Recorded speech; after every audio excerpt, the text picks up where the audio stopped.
Assalamualaikum warahmatullahi wabarakatuh.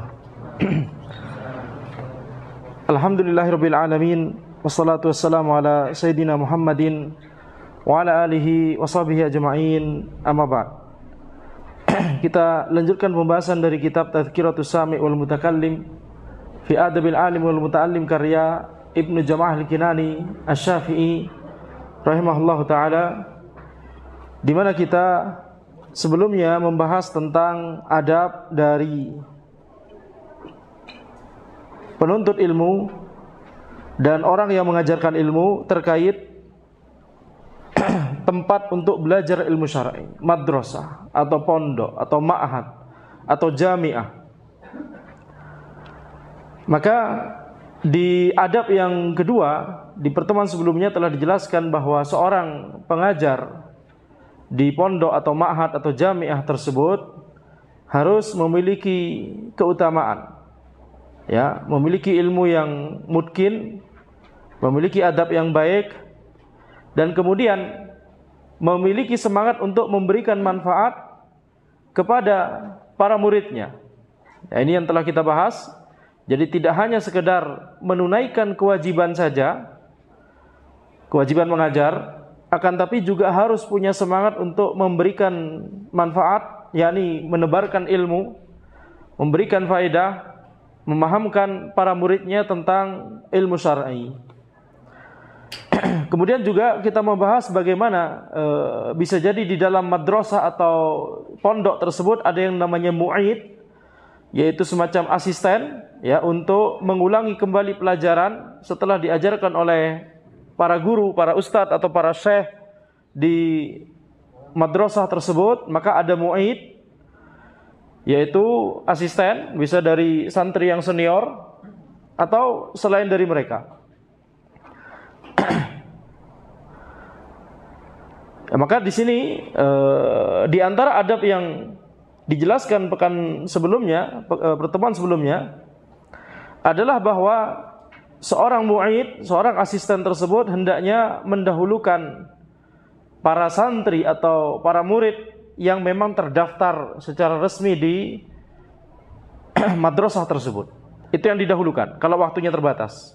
Jadi misalkan ketika di jam asistensi itu ada, ya, membuka pertanyaan atau setoran hafalan misalkan, maka yang didahulukan itu adalah yang memang terdaftar. Adapun yang tidak terdaftar, dari warga sekitar misalkan, dari orang lain misalkan, dari luar pondok atau luar madrasah tersebut yang ikut juga belajar di sana, maka itu nanti, ya, itu nanti. Kalau masih ada waktu, maka bisa juga membahas pertanyaan dari mereka juga. Maka ini juga, ya, di pertemuan sebelumnya kita membahas bahwa ini isyarat dari penulis bahwa hendaknya madrasah atau pondok atau ma'had atau jami'ah itu terbuka dengan orang lain, ya, yang tidak terdaftar akan tapi ingin belajar ilmu syar'i, maka, ya, tidak masalah dengan hal tersebut. Tetapi tentunya, ya, tidak mendapatkan sertifikat atau ijazah begitu, ya, atau lebih diprioritaskan yang memang terdaftar sebagai murid di situ kalau waktunya terbatas. Baik, kemudian penulis berkata, wa ayyu'limal mudarris awin nadhir biman yurja falahu liyuzada ma yasta'inu bihi wa yashrah sadrahu. Hendaknya asisten itu, mu'id tadi, hendaknya memberitahu para guru atau orang yang memiliki wakaf, orang yang mewakafkan madrasah tersebut, tentang santri mana yang diharapkan ini, ya, bisa bagus hasilnya, santri mana yang berprestasi, intinya begitu. Itu hendaknya diberitahu oleh asisten tersebut kepada para guru. Sehingga apa? Sehingga diberikan perhatian yang, yakni bisa jadi lebih, tanpa mengurangi perhatian terhadap murid yang lain. Yakni bedakan antara zalim dengan memberikan keutamaan kepada salah seorang atau beberapa yang berprestasi. Kalau zalim itu hak dari sebagian murid dikurangi. Nah, ini tidak boleh. Hak harus semuanya ditunaikan.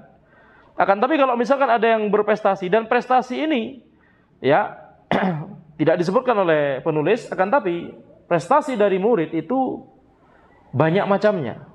Ya, tidak boleh bagi seorang guru itu untuk melihat hanya satu macam prestasi saja, yang hafalannya bagus saja yang dilihat misalkan. Tidak boleh demikian. Tetapi harus harus melihat kelebihan dan kekurangan masing-masing santri, masing-masing murid. Yang ini hafalannya bagus, yang hafalannya bagus ada beberapa, ini. Tapi yang lain ternyata walaupun hafalannya mungkin tidak sebagus yang tadi, akan tetapi logikanya lebih main, misalkan begitu ya. Nalarnya lebih bagus misalkan. Sehingga kalau menganalisa suatu masalah fikih misalkan, lebih bagus. Maka itu diarahkan. Jadi yang hafalannya bagus diarahkan ke yang memang membutuhkan hafalan yang banyak atau hafalan yang akurat. Yang istimbatnya bagus diarahkan ke arah yang membutuhkan istimbat yang bagus. Nah, kalau butuh hafalan yang bagus ini misalkan ke ilmu hadis misalkan. Walaupun tidak harus. Banyak sekali bidang ilmu syar'i yang membutuhkan hafalan yang bagus, akidah misalkan. Ya, juga membutuhkan hafalan yang bagus. Tapi kalau membutuhkan istimbat yang bagus, maka tentunya fikih, usul fikih, ilmu waris atau semacamnya begitu ya. Jadi ini harus diperhatikan. Ini namanya memberikan fadl, memberikan keutamaan, memberikan perhatian lebih. Ya, tapi memberikan perhatian lebih di sini maksudnya tanpa menzalimi yang lain. Dan memberikan perhatian lebih ini jangan hanya dalam satu yakni aspek saja. Jangan hanya yang hafalannya yang bagus saja yang diperhatikan. Kalau di ilmu umum misalkan sekolah umum yang matematikanya bagus yang diperhatikan. Sedangkan yang matematikanya jelek tapi dalam secara fisik olahraganya bagus begitu ya, itu juga merupakan prestasi. Nah, itu juga harus diarahkan. Baik selama itu adalah sesuatu yang mubah ya, yang atau bahkan bermanfaat bagi kaum muslimin, maka itu kewajiban bagi para guru untuk mengarahkan. Sehingga apa? Sehingga setiap santri, setiap murid tersebut itu bisa yakni mengembangkan apa yang memang Allah ciptakan untuknya. An-nasu ma'adin, kata Nabi Muhammad SAW. Manusia itu seperti barang tambang. Barang tambang itu bermacam-macam. Ya, maka demikian pula manusia. Ada yang barang tambang, ada yang emas, ada yang minyak, ada yang macam-macam. Ya, maka demikian pula manusia. Ya, kelebihan dan kekurangannya berbeda-beda. Maka ini kewajiban dari para guru dan tentunya ini juga kewajiban dari orang tua. Ya, jadi orang tua juga harus melihat begitu ya apa yang menjadi kelebihan dan kekurangan dari anaknya.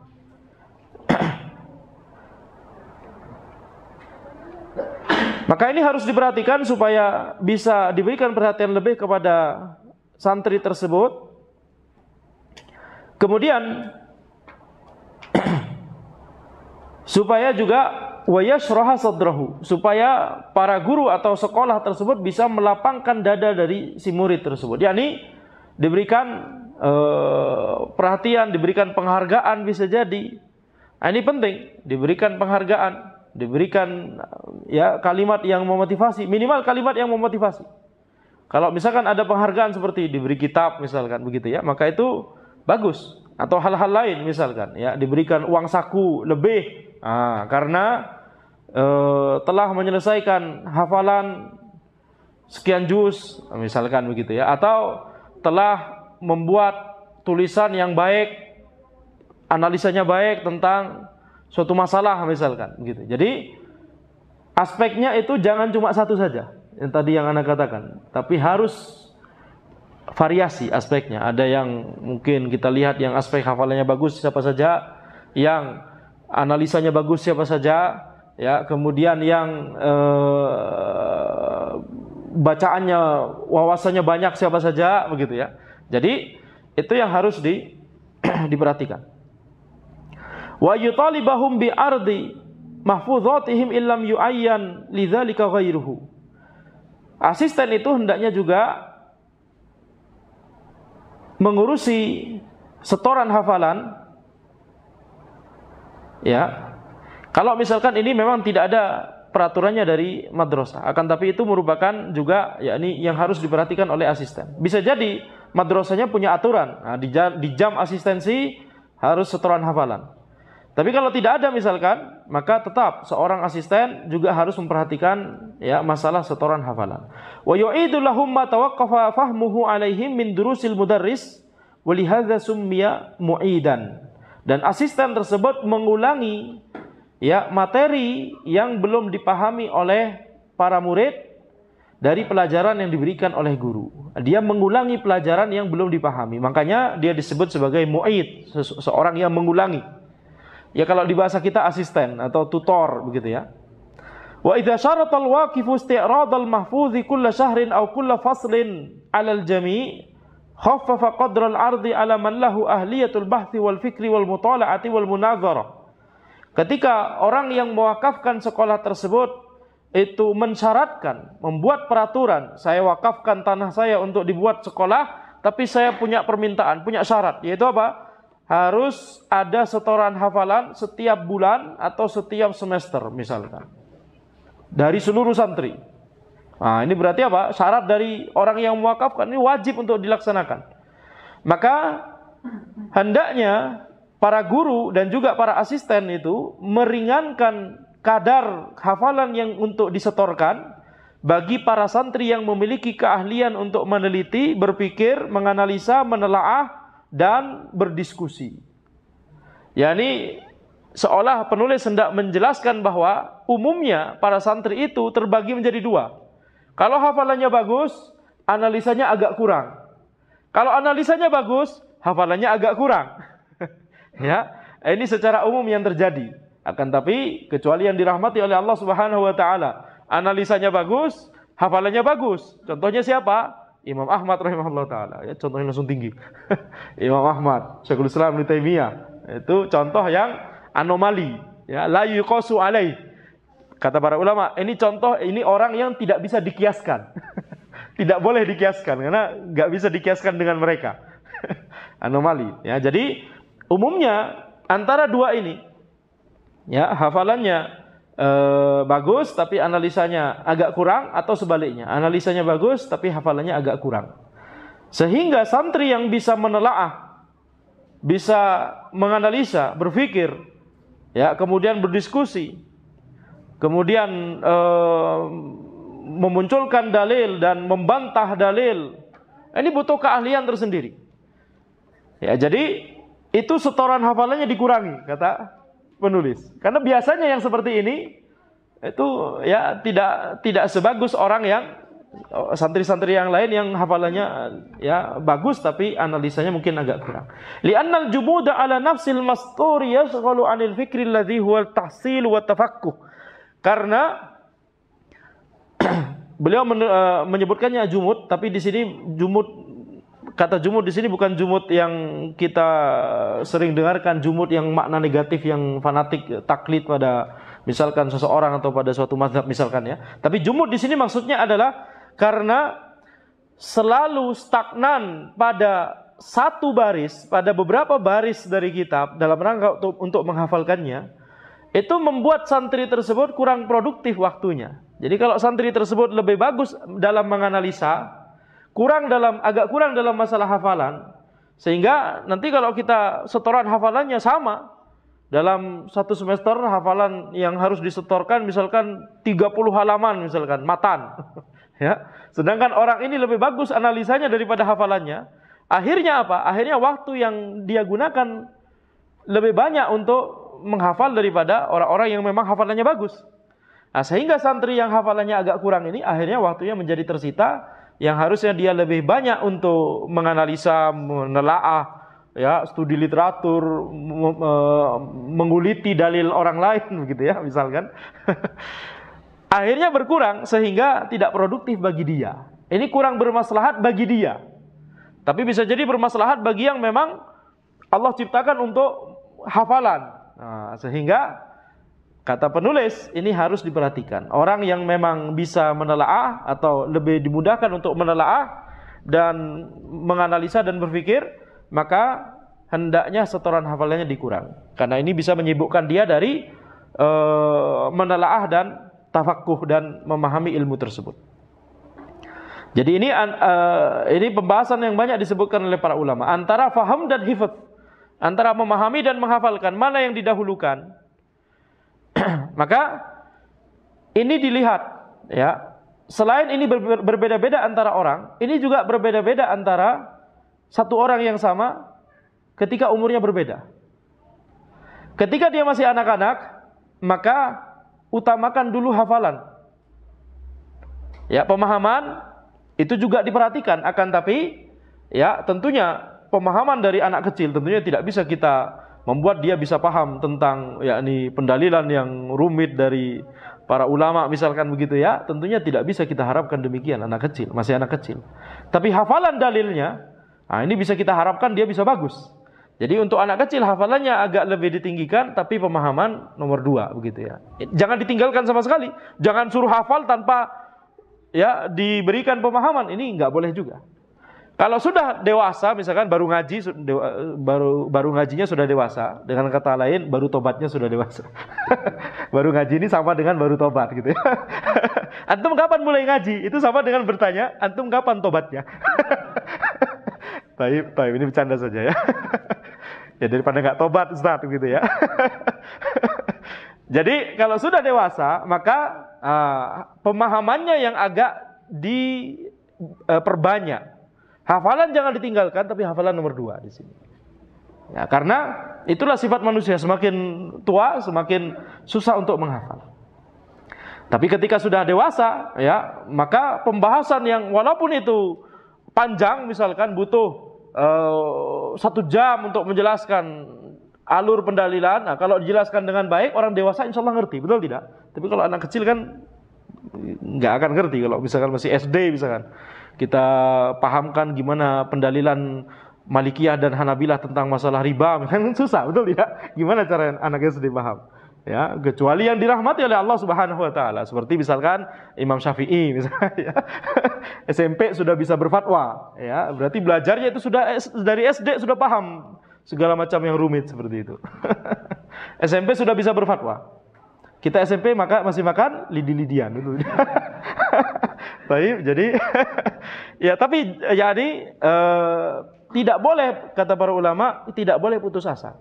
Walaupun misalkan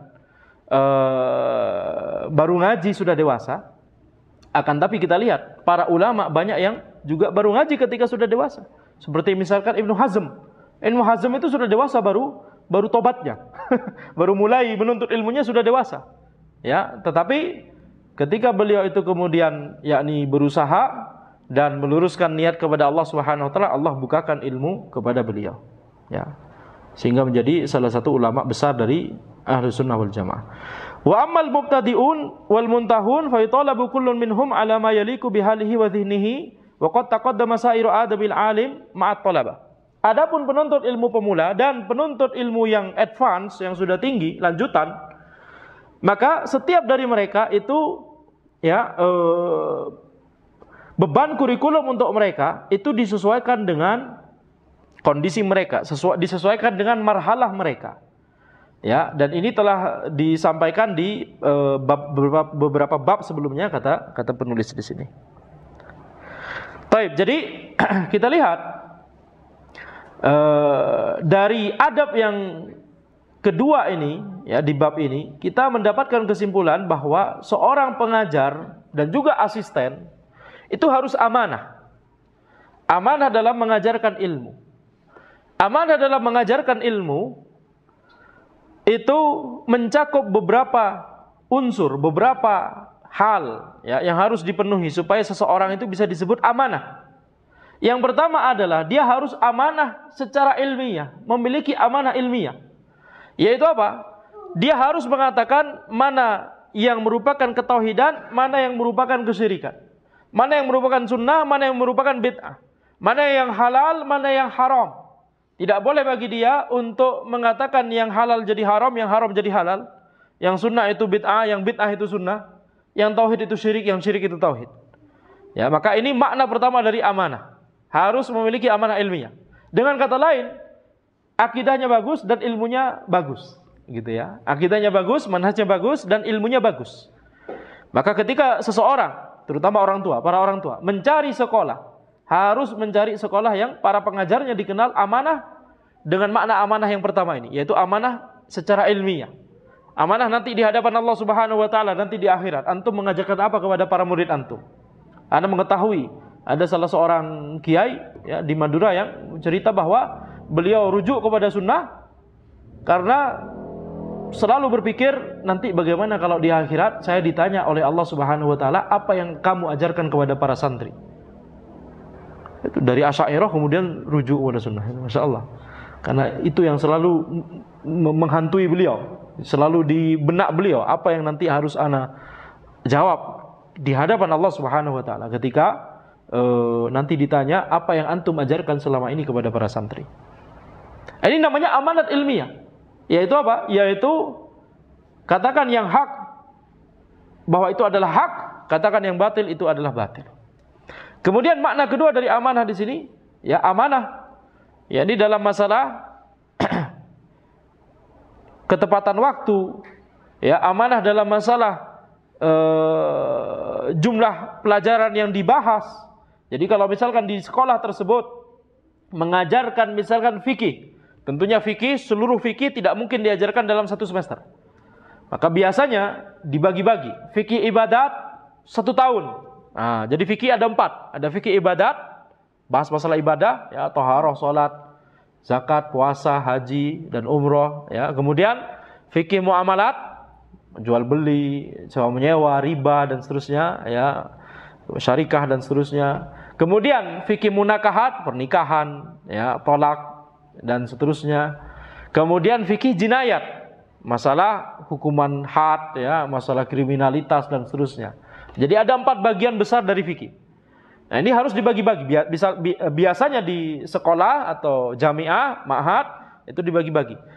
Nah, misalkan kurikulum di sekolah tersebut fikih ibadat itu dibagi menjadi diajarkan dalam 2 semester, 1 tahun. Jadi fikih ibadat dari thaharah sampai haji.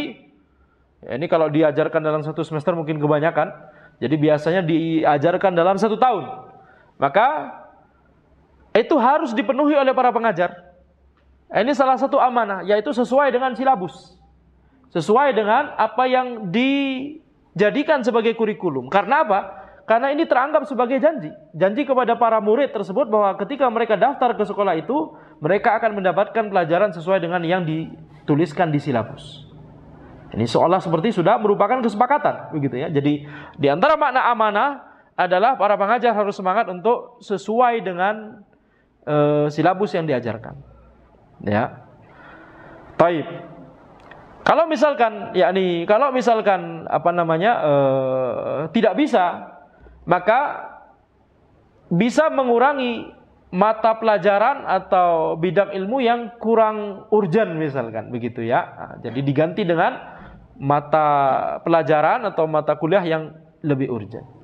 Seperti misalkan kalau di ilmu syar'i, misalkan kalau fikihnya nggak cukup, maka kalau ada mata pelajaran balaghah misalkan, nah balaghah ini diakhirkan saja, balaghah. Yang penting nahwu shorof paham, adapun ilmu balaghah di bahasa Arab itu ya bisa diakhirkan, yang penting fikihnya dulu selesai, begitu ya. Karena lebih penting fikih daripada balaghah, begitu ya. Jadi itu gambarannya. Ini makna amanah. Yang kedua, makna amanah yang ketiga, tepat waktu dalam mengajar. Jadi kalau misalkan jam 7 kelasnya, ya jam 7 kelasnya, begitu ya. Jadi ini harus sesuai dengan waktu yang disepakati. Nah, kalau misalkan tentunya namanya manusia pasti ada yakni kekurangan, begitu ya. Kalau misalkan ada pelajaran yang ternyata tidak sesuai dengan jamnya, maka bisa ditambah di hari lain, misalkan begitu, sesuai dengan kesepakatan. Ya, sesuai dengan kesepakatan. Atau kalau misalkan hari itu ternyata tidak bisa karena ada uzur, sakit misalkan, pengajarnya sakit, atau pengajarnya safar misalkan, maka harus diganti di hari lain. Tidak boleh kemudian itu tidak diganti sehingga nanti berdampak pada tadi kurikulum tidak selesai misalkan, begitu ya. Baik. Kemudian kita lihat di sini, ini makna amanah yang keberapa tadi? Yang ketiga ya. Amanah berikutnya adalah yang disebutkan oleh penulis di adab yang ketiga. Penulis berkata, ayyata'arafa bi syurutiha liyaquma bi huquqiha Wa mahma amkanahu tanazzuh an ma'lumil madaris fahuwa aula. Adab yang ketiga adalah hendaknya pengajar itu mengetahui syarat-syarat apa saja yang disyaratkan oleh orang yang mewakafkan sekolah tersebut ketika membangun sekolah tersebut. Apa saja syaratnya? Contohnya misalkan syaratnya adalah misalkan orang yang mewakafkan itu, saya wakafkan tanah ini atau bahkan bangunan ini untuk menjadi sekolah. Syaratnya adalah yang mengajar di sini harus yang yakni hafal Al-Qur'an misalkan. Maka kalau ada pengajar yang belum hafal Al-Qur'an, nah dia harus amanah ya, harus tidak boleh menjadi pengajar di situ, dia harus yakni menyadari. Kalau misalkan syaratnya, ya contoh syarat yang lain misalkan, orang yang mewakafkan tersebut berkata bahwa ini syaratnya, ana bikin wakaf ini, atau ana mewakafkan tanah dan bangunan ini untuk menjadi sekolah atau pondok, dengan syarat, ya akidah yang diajarkan adalah akidah Ahlussunnah wal Jamaah, ya. Kemudian fikih yang diajarkan adalah misalkan fikih Syafi'iyah misalkan. Tapi tanpa fanatik dengan Asy'ariyah misalkan, akidah Asy'ariyah misalkan, begitu ya. Maka tidak boleh kemudian kalau ada orang yang mau mengajarkan mazhab lain di situ, tidak boleh. Ya, boleh kalau misalkan di luar, ya, atau bukan boleh tempatnya di situ, tapi bukan dalam bagian dari kurikulumnya, itu mungkin masih boleh. Ya, wallahu alam. Ya, tapi kalau misalkan bagian dari kurikulumnya karena yang mewakafkan demikian, maka ya harus sesuai dengan yang mewakafkan tersebut. Jadi ini harus diketahui, ini harus amanah dari sisi ini, amanah dari sisi apa yang disyaratkan oleh orang yang mewakafkan waktu itu. Ala kulli hal, ini nasihat bagi orang yang mewakafkan. Jangan terlalu ketat syaratnya. Yang mengajar di sini, ana wakafkan tanah dan bangunan ini, ya, dengan syarat yang mengajar itu harus hafal kutubus sittah, Sahih Bukhari, Sahih Muslim, Sunan Abu Dawud, Tirmizi, An-Nasa'i, Ibnu Majah. Kemudian ya hafal ya Minhajut Thalibin kalau di Syafi'iyah, atau kemudian Zadul Mustaqni di Hanabilah. Kemudian habis itu hafal juga Bulughul Maram dan ya betul yakni kitab-kitab hadis yang lain, ya. Kemudian juga harus hafal Quran juga tentunya. Kemudian juga harus hafal ini, hafal itu, hafal ini, hafal itu. Syarat kalau terlalu ketat, nggak ada pengajarnya nanti. Tidak. Pengajarnya nol, nggak ada. Nggak ada yang memenuhi syarat. Ya, maka ini ya nasihat bagi orang yang mau mewakafkan. Ya, syaratnya jangan ketat. Tapi kalau sudah ada syarat itu, ya misalkan syaratnya tersebut syarat yang normal, misalkan ya pengajar hafal Quran, kemudian pengajar hafal arba'in. Kalau pengajar yang nggak hafal arba'in misalkan, ini kita bicara mungkin pondok ya. Kalau misalkan pondok atau jamiah, ya mungkin syarat ini masih normal ya, hafal Quran, hafal arba'in, mungkin Bulughul Maram, kemudian tergantung fikihnya nanti hafal salah satu matan fikih apapun itu, misalkan gitu ya, jadi fleksibel. Itu tidak masalah. Jadi ini syarat-syarat yang dibuat oleh orang yang mewakafkan ini harus diperhatikan. Konsekuensinya apa? Wa mahma amkanahu tanazzu'an ma'lumil madaris fahuwa aula. Kalau seandainya pengajar itu tidak mengambil mukafaah untuk pengajar, itu lebih baik. Itu kata penulis. Tidak mengambil mukafaah pengajar itu lebih baik. Ini kata penulis. La siyama fil madaris allati dayyaqa fi syurutiha wa shuddida fi wadha'ifiha. Khususnya di madrasah-madrasah yang syaratnya itu sangat ketat sehingga sangat membuat sempit sekali. Shuddida fi wadha'ifiha. Sangat susah yakni kewajibannya seperti tadi, hafalannya banyak dan seterusnya. Ya. Atau syarat mengajar, misalnya mengajarnya di situ harus tinggal di madrasah itu sekian jam dalam satu pekannya, begitu ya. Namanya orang kan butuh safar, betul tidak? Terkadang butuh safar. Nah, kalau tidak sesuai dengan syarat itu, kalau kemudian dia mengambil mukafaah itu, nah ini bisa berbahaya kata penulis. Tidak amanah. Ya, tidak amanah. Kama qad buliya aktsaru fuqaha'iz zamani bihi. Kata beliau, sebagaimana ini telah terjadi ya musibah kepada sebagian besar fuqaha di zaman kita ini. Allahu a'lam, mungkin madrasah yang ada di zaman itu ada syarat dari pewakafnya, kemudian syaratnya itu ketat, kemudian para pengajar di situ tidak memenuhi itu syarat semua. Sehingga kata penulis ini musibah bagi mereka. Nas'alullaha al-ghina anhu bimannihi wa karamihi fi khairin wa afiyah. Kita memohon kepada Allah ya untuk yakni memohon kecukupan, tidak perlu mengambil mukafaah dari madrasah yang syaratnya itu tidak bisa kita penuhi. Jadi kalau kita tidak mengambil mukafaah tersebut, kita mengajar di situ dan kita tidak bisa memenuhi syaratnya, ini tidak masalah ya, tidak masalah. Tetapi kalau misalkan kita mengambil mukafaahnya, maka ini berbahaya.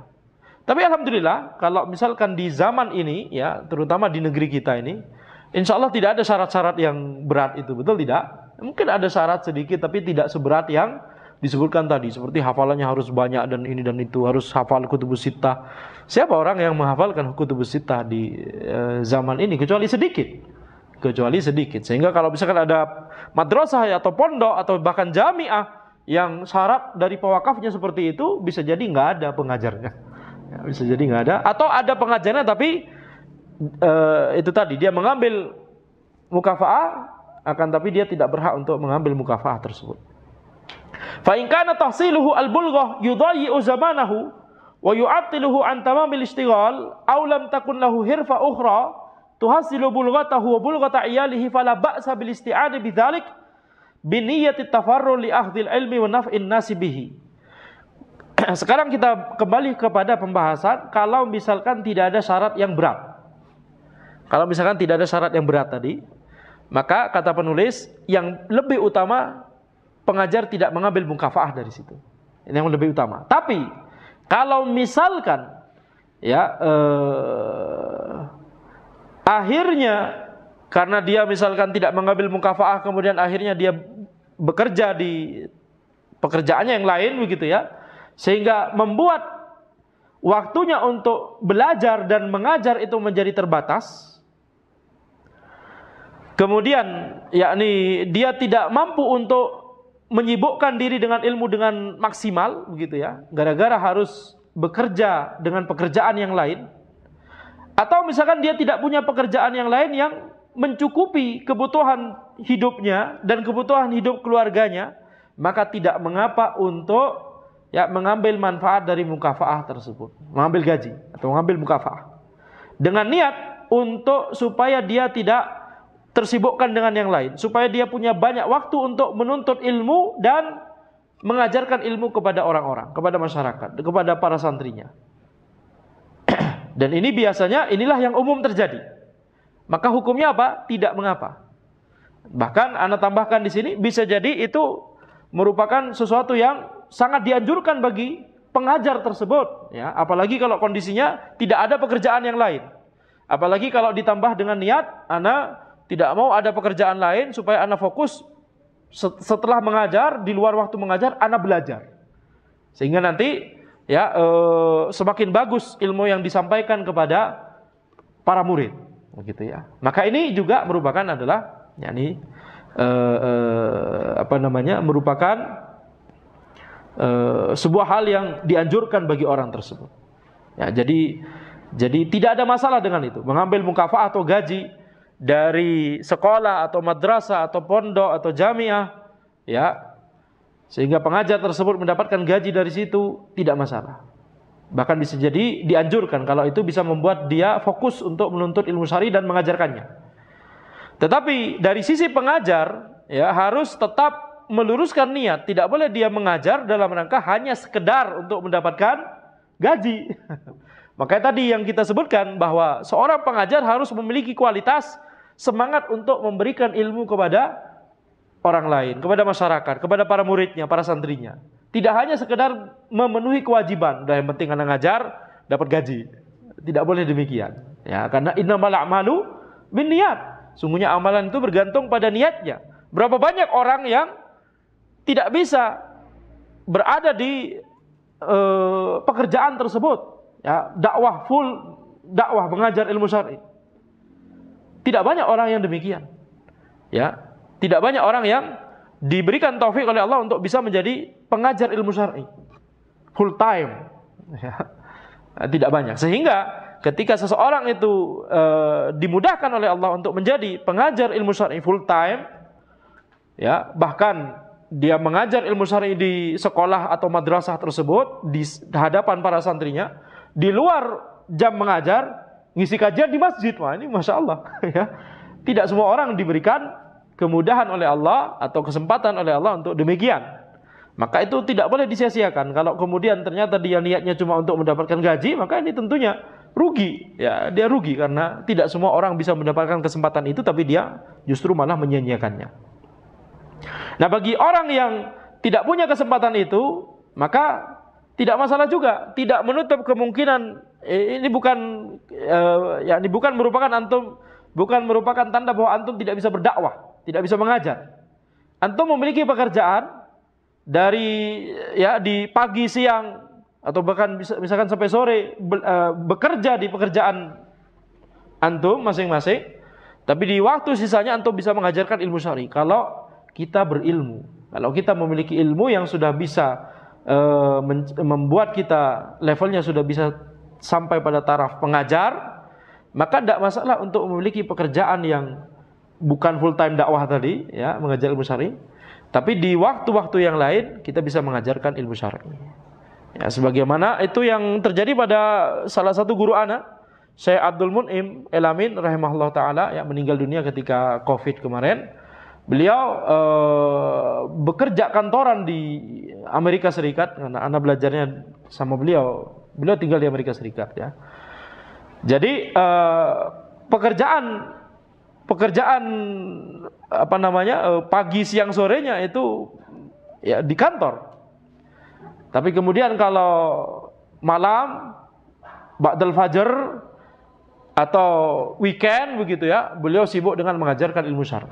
Beliau kalau mengajarkan fikih bagus sekali, usul fikih memahamkan sekali. Dan kalau misalkan ditanya masalah fikih langsung keluar Hanafiyah begini, Malikiyah begini, Syafi'iyah begini, Hanabilah begini, dan seterusnya. Tapi ketika pagi, siang, sore, ya, jadi karyawan, jadi pekerja kantoran, maka tidak masalah seperti itu, ya. Sebagaimana antum juga mengetahui bagaimana Syekh Al-Albani juga ahli arloji, betul tidak? Nah, jadi tidak ada masalah. Banyak para ulama yang pedagang, tapi juga bisa berdakwah dan bisa mengajarkan ilmu syar'i. Ini sudah azan? Belum, ya? Sepertinya belum. Taib. Jadi kalau misalkan tidak ada pekerjaan lain, maka tidak mengapa bagi dia untuk mengambil mukafaah untuk pengajar dari sekolahnya tersebut. Lakin yataharral qiyama bi jami'i syurutiha wa yuhasibu nafsahu ala dzalik. Akan tapi wajib bagi dia untuk memenuhi semua syarat yang disyaratkan oleh orang yang mewakafkan sekolah tersebut, atau peraturan yang dibuat oleh pendiri sekolah tersebut atau pengurus sekolah tersebut, begitu, ya. Jadi harus memperhatikan peraturan-peraturan. Karena mengambil mukafaah juga berarti kita harus amanah untuk mengikuti peraturan yang ada. Selama peraturan itu tidak ada kemaksiatan kepada Allah Subhanahu wa taala. Nah, kalau misalkan, ya, salah satu syarat yang diberikan oleh pewakaf atau salah satu peraturan yang ada di sekolah tersebut, antum harus mengajarkan akidah Asy'ariyah di sekolah ini, keluar aja. Ya, atau ajarkan tapi bantah semua. Ya, ini salah, ini batil. Ya, Anda mengajarkan, ya, mengajarkan bahwa itu salah. Ya, lebih baik keluar saja, ya. Ini sekolah yang lebih normal itu, yang lebih hak itu banyak, ya. Baik. Wala yajidu fi nafsihi idza tuliba minhu aw wubbiha alaihi. Hendaknya seorang pengajar atau seorang asisten tadi tidak boleh merasa sedih atau kesal kalau misalkan ditegur. Ini makna bebas dari kalimat ini, ya. Di antara makna dari kalimat ini, idza tuliba minhu, yakni dimintai pertanggungjawaban, atau wubbiha alai, atau dicela, ya, ketika misalkan yakni ditegur oleh kepala sekolah misalkan atau guru lain misalkan, ya. maka tidak boleh dia merasa kesal. Sebentar lah, sedikit lagi ya sebelum azan. Bal ya'udzu dzalika ni'matan minallahi ta'ala wa yashkuruhu alaihi. Akan tapi dia harus menganggap ini adalah nikmat dari Allah dan dia harus bersyukur. Idz waffaqa lahu man yukallifuhul qiyama bima yukhallisu min ribqatil harami wal itsmi. Karena teguran tersebut itu merupakan taufik dari Allah supaya menyadarkan dia untuk terhindar dari yang haram dan dosa. Ya, selamat tentunya teguran, kalau teguran itu benar begitu ya. Wal labibu man kana dza himmatin aliyatin wa nafsin samiyah. Dan yang namanya orang cerdas itu adalah orang yang memiliki semangat yang tinggi dan jiwa yang mulia, yakni dia lapang dada, berbesar hati. Kalau memang ada salah, ditegur, justru dia bersyukur kepada Allah. Alhamdulillah ada yang menegur anak. Ya. Itu kalau tegurannya baik. Tapi kalau tegurannya misalkan buruk atau salah misalkan, tetap dia tidak boleh kemudian yakni atau ada dendam atau kesal, akan tapi dia bisa jelaskan mungkin ini ada salah paham atau bagaimana begitu ya. Jadi ini supaya mengurangi friksi yang ada di bahkan di sekolah ya, bahkan di sekolah atau sesama guru, sama ustadz, sesama syekh ya, tidak boleh ada friksi satu sama lain. Demikian yang bisa Anda sampaikan. Kita azan terlebih dahulu sebelum sesi tanya jawab. Nah,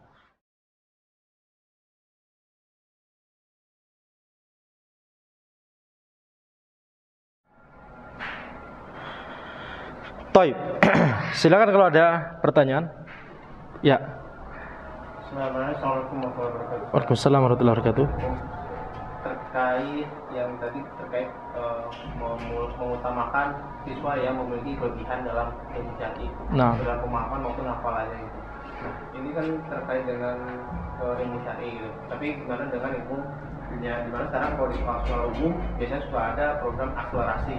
Nah, entah itu dari sudut pandang dari sekolahnya itu sendiri kaidahnya seperti apa, maupun kita sebagai siswanya ketika kita ditawari program tersebut itu kaidahnya bagaimana? Taib, bagaimana dengan program akselerasi yang ada di sekolah begitu ya? Ini pendapat Anda pribadi. Taib, karena ini masalah dunia, betul tidak? Masalah dunia dan berarti kembali kepada ilmu dunia dan pertimbangan psikologi dan seterusnya. Anda tidak setuju dengan yang namanya program akselerasi. Karena setiap anak itu memiliki ritmenya masing-masing. Dan program akselerasi itu istilah lain dari menjejali pelajaran 3 tahun menjadi 2 tahun. Atau 3 tahun menjadi 1 tahun misalkan. Nah, itu tidak akan baik. Karena yang mahal itu adalah, kalau kita bicara ilmu dunia, yang mahal itu bukan masalah banyak-banyakan atau cepet-cepetan memahami. Tapi yang mahal itu adalah kreativitas dan motivasi untuk bisa berkarya di situ. Dan itu kalau misalkan kita membuat sibuk anak tersebut dengan banyak pelajaran, karena 3 tahun pelajaran dimampatkan jadi 2 tahun atau bahkan jadi 1 tahun misalkan, maka itu tidak akan menurut Anda tidak akan menghasilkan hasil yang bagus. Ya. Karena yang namanya kreativitas itu bisa didapatkan ketika orang itu belajar dengan santai dan dia bisa mengembangkan di luar jam pelajaran misalkan begitu. Kita bicara ilmu dunia misalkan ya, bicara sains misalkan ya. Dapat sains sedikit di sekolah kemudian dikembangkan di luar dan dia bisa berpikir, explore dan seterusnya. Dia bisa bertanya, diskusi dan seterusnya. Nah, ini kalau misalkan pelajarannya saja sudah banyak, dia nggak ada waktu untuk itu. Jadi Anda tidak setuju dengan program itu dari dulu sebenarnya. Dan kita lihat orang-orang yang para child prodigy misalkan, orang yang pintar dari sejak kecil, kemudian sama orang tuanya dicepetin ya, sehingga misalkan umur berapa 10 tahun sudah kuliah misalkan gitu ya. Hasil akhirnya adalah mereka tidak berkiprah sama sekali di dunia real ya, yang menjadi para penemu dan orang yang berprestasi di bidang itu justru orang yang jenjang pendidikannya normal-normal saja dari dulu. Bukan yang cepat. Karena ujung-ujungnya setelah sama-sama berusia, misalkan lulus S1 berapa kira-kira? Umuran tuh berapa sekarang? Sekitar itu ya. Ketika misalkan 25 tahun misalkan ya, 25 tahun. Di usia 25 tahun yakni semua orang bakal sama-sama bisa memahami. Jadi mau memahami masalah itu atau bidang ilmu itu baru memahaminya di umur 25 tahun atau sudah memahaminya sejak umur 10 tahun, ujung-ujungnya ketika sama-sama berumur 25 tahun sama pemahamannya. Tapi yang sudah memahaminya dari 10 tahun sudah terlanjur capek dan malas dan sudah bosan, sehingga tidak punya semangat hidup lagi untuk berkiprah di situ, udah capek, udah sejak kecil begitu. Masa kecilnya dihabiskan dengan belajar, akhirnya ketika sudah dewasa pengen seperti anak kecil. Itu yang terjadi, betul tidak? Tapi ketika anak kecilnya diberikan pelajaran dengan normal, plus juga ada main dan dia bisa explore sendiri, ketika dewasa dia justru yang menjadi leader di bidang ilmu tersebut. Karena mainnya sudah puas zaman dulu. Yang dulu belajar ditekan, belajar 10, cuma sedikit orang yang bisa seperti itu. Ada orang kafir namanya Terence Tao, umur 10 tahun berapa tahun itu sudah kuliah, dan sekarang jadi peneliti bagus memang di bidangnya. Cuma 1-2, yang lain sisanya habis semua, nggak ada kabarnya. Tapi Ana tidak setuju dengan program akselerasi dari dulu. Tapi demikian yang bisa Anda sampaikan. Hadza wallahu a'lam. Subhanakallahumma wa bihamdika asyhadu an la ilaha illa anta astaghfiruka wa atubu ilaik. Assalamualaikum warahmatullahi wabarakatuh.